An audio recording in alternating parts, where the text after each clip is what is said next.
अक्षय तृतीया, अक्षय यानी कभी ना खत्म होने वाला। ऐसा माना जाता है इस दिन किया गया पुण्य, दान और शुभ काम हमेशा बढ़ता रहता है।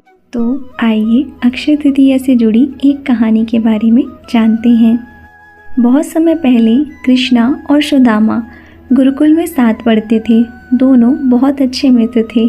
गुरु संदीपनी के आश्रम में भी सादगी से रहते थे। एक दिन गुरु माता ने दोनों को जंगल से लकड़ियां लाने भेजा, लेकिन वहाँ तेज बारिश और तूफान आ गया था। दोनों रात भर भीगते हुए एक पेड़ के नीचे बैठे रहे, लेकिन एक दूसरे का साथ नहीं छोड़ा। तभी से ही उनकी दोस्ती बहुत गहरी हो गई थी। समय बदला और गुरुकुल के बाद श्री कृष्ण द्वारका के राजा बन गए, लेकिन वहीं सुदामा एक बहुत गरीब ब्राह्मण बन गए।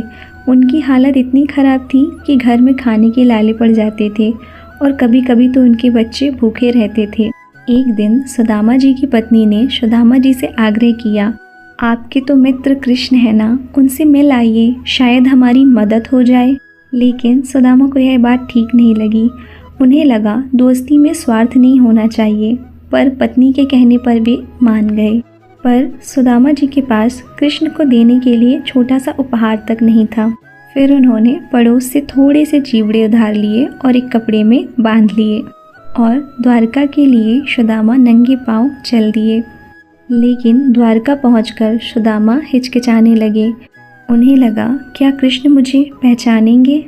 लेकिन जैसे ही श्री कृष्ण तक ये खबर गई कि सुदामा आए हैं, वे दौड़कर दरवाजे तक गए और उन्हें गले लगा लिया और फिर खुद उनके पैर धोए और उन्हें अपने सिंहासन पर बहुत आदर और प्रेम के साथ बैठाया। यह सब देखकर लोग आश्चर्य में पड़ गए। श्री कृष्ण यह क्या कर रहे हैं?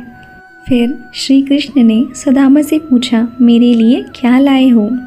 लेकिन सुदामा शर्म से चुप रहे। तब श्री कृष्ण ने खुद उनके झोले से चिवड़े निकाले और बड़े प्रेम से खाने लगे और उन्होंने कहा, इतना स्वादिष्ट उपहार मैंने तो कभी नहीं खाया।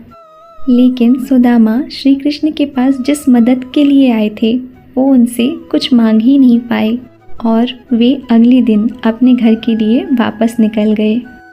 पर जब वे अपने घर पहुँचे तो उन्होंने देखा, झोपड़ी की जगह सुंदर महल, गरीबी की जगह समृद्धि और खुशहाल परिवार।